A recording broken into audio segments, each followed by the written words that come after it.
Olá a todos, professor Luiz Cláudio aqui novamente com vocês. Vou iniciar um assunto novo aqui no nosso canal, que é a questão agrária no Brasil, tá bom? A questão agrária pode ser separada em várias partes, tá? Eu vou tratá-las assim de forma separada, os nossos vídeos são sempre mais curtos, tá bom? Então o primeiro assunto que eu gostaria de tratar aqui sobre a questão agrária no Brasil é a questão da concentração de terras.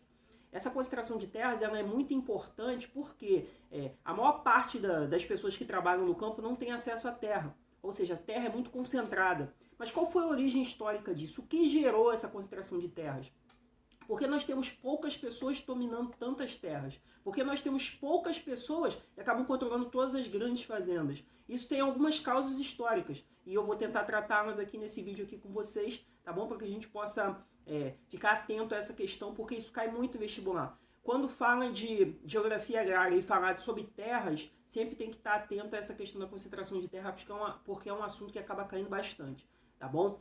A primeira situação que a gente tem que pensar em relação a essa concentração de terras foi o sistema que foi imposto por Portugal aqui, né? Nós fomos uma colônia de exploração de Portugal, então eles colocaram aqui a questão das capitanias hereditárias. O que são as capitanias hereditárias? A capitania hereditária ela era uma divisão de terras aqui dentro do Brasil em que a coroa portuguesa doava terra para algumas pessoas, tá?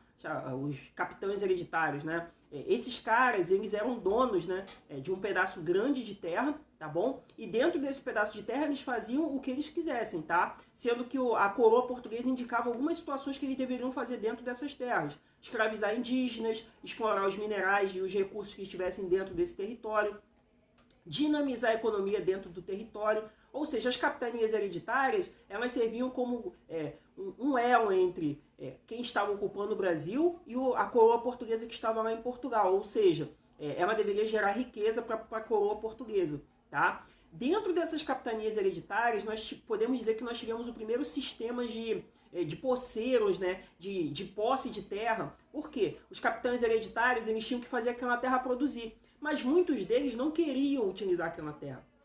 Não tinha experiência com essa questão de atividade agrícola. Então eles estabeleceram o que a gente chama de seis-marias. O que eram as seis-marias? Era uma forma que o cara, o dono da capitania hereditária utilizava para que ela pudesse produzir. Ele doava um pedaço da terra para alguma pessoa e essa pessoa acabava fazendo o quê?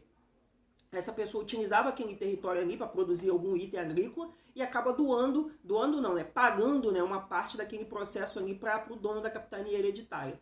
A capitania hereditária ela passava de pai para filho, tá bom? Então essa terra permanecia concentrada durante vários períodos. Então a primeira situação da concentração de terra no Brasil são as capitanias hereditárias. Elas acabaram gerando uma concentração de terras ali naquele início de processo de colonização. As seis-marias não eram uma reforma agrária porque elas não doavam a terra, ela simplesmente permitia o uso da terra, tá? Você pagando por ela, no caso, é como se fosse um aluguel de terras, tá bom? A segunda situação que a gente tem também muito importante em relação à concentração de terras foi a chamada Lei de Terras de 1850. Essa Lei de Terras proibia que as pessoas tivessem acesso à terra se não fosse por compra daquela propriedade. Ou seja, só tinha título de propriedade quem pudesse pagar por esse título de propriedade. Então os imigrantes que estavam chegando não tinham acesso à terra, os ex-escravos não tinham acesso à terra. A gente estava vivendo já um período já de início das questões abolicionistas, né, aqui no Brasil. Algumas leis, né, se estabeleceram nesses processos. Lei do sexagenário, lei do ventre livre, ou seja, até a gente chegar na abolição da escravatura mesmo aqui no Brasil, tá? Então tudo isso aqui foi estabelecido ali para que a terra continuasse na mão de poucas pessoas, tá? Então essa situação da capitania hereditária e lei de terras acabaram fazendo com que a terra ficasse muito concentrada, tá bom? O uso da propriedade da terra aqui no Brasil também acabou gerando essa questão, por quê? A nossa produção agrícola na época, que era principalmente cana-de-açúcar e depois passou a ser o café, elas eram grandes propriedades de monocultura, tá? Que eram chamadas de plantation, que elas vendiam para o mercado externo. Então tudo isso acabava gerando uma concentração de terras. Os pequenos agricultores não tinham muito acesso a essa terra e essa produção. Tá? Até hoje em dia, as grandes propriedades elas produzem para o mercado externo, enquanto que as pequenas e médias propriedades produzem para o mercado interno, a questão de gêneros alimentícios. Tá? A gente tem essa questão aqui dentro do Brasil até hoje muito forte. Tá? Outra situação importante que a gente tem que pensar sempre em relação à concentração de terras é que existe a luta pela reforma agrária. O que seria a reforma agrária? Nós temos muitas terras que não são usadas, são chamadas de terras improdutivas, e elas deveriam ser doadas. Tá? Ou seja, o governo deveria distribuir essas terras para pessoas que quisessem produzir. tá? Aí você tem um movimento importante, que é o chamado Movimento dos Trabalhadores Rurais Sem Terra, que é o MST, né, famoso, e eles querem essa busca por reforma agrária, mas essa reforma agrária não ocorre no Brasil, tá bom? Muitos donos de propriedades acabam tentando burlar o sistema, tá? Elevam o preço da propriedade para poder vender para o governo não querer pagar muito acima daquele preço, colocam às vezes gado dentro da propriedade para a propriedade não ser considerada improdutiva, então tudo isso acaba travando a reforma agrária aqui no Brasil. Aí o que a gente tem de situação? Nós temos muitas pequenas propriedades, só que elas ocupam um território muito pequeno do Brasil. Enquanto que nós temos poucas grandes propriedades e elas ocupam um espação no Brasil, ou seja, o território brasileiro é formado quase que 45% de grandes propriedades. Ou seja, os grandes latifundiários estão com essa concentração de terras. E em quais regiões isso ocorre com mais força? Região Nordeste, tá? As capitanias hereditárias com mais sucesso no início estavam ali no Nordeste, na produção de cana-de-açúcar, né? Nós temos aqui no Sudeste também algumas capitanias hereditárias importantes.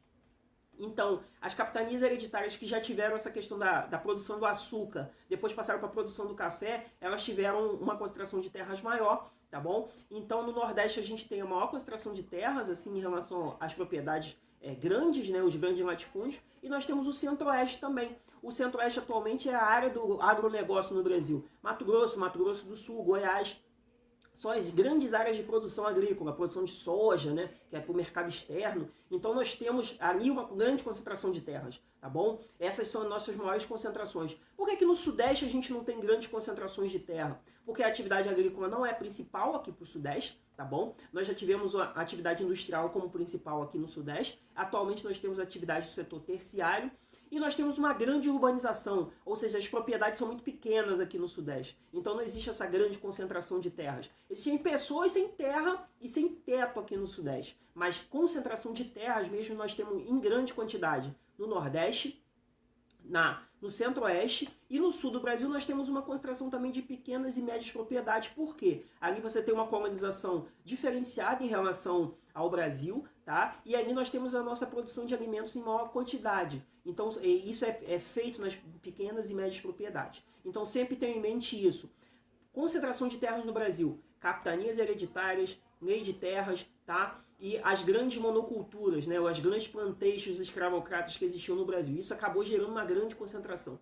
Quando a gente tem a chamada Revolução Verde, isso se altera porque só os grandes produtores tinham como investir nesse maquinário, nas sementes, em tecnologias para o campo. Então isso acabou gerando mais concentração ainda. Isso acabou gerando um grande êxodo rural aqui no Brasil. Que isso acaba sendo um papel central para a nossa urbanização. Tem vídeo no canal aí falando sobre urbanização. Vou gravar outros vídeos aí para a gente continuar falando sobre o assunto. É um assunto extenso, hoje até passei um pouco mais do que eu costumo passar nos vídeos, tá bom? Fiquem com Deus e até a próxima. Estamos juntos.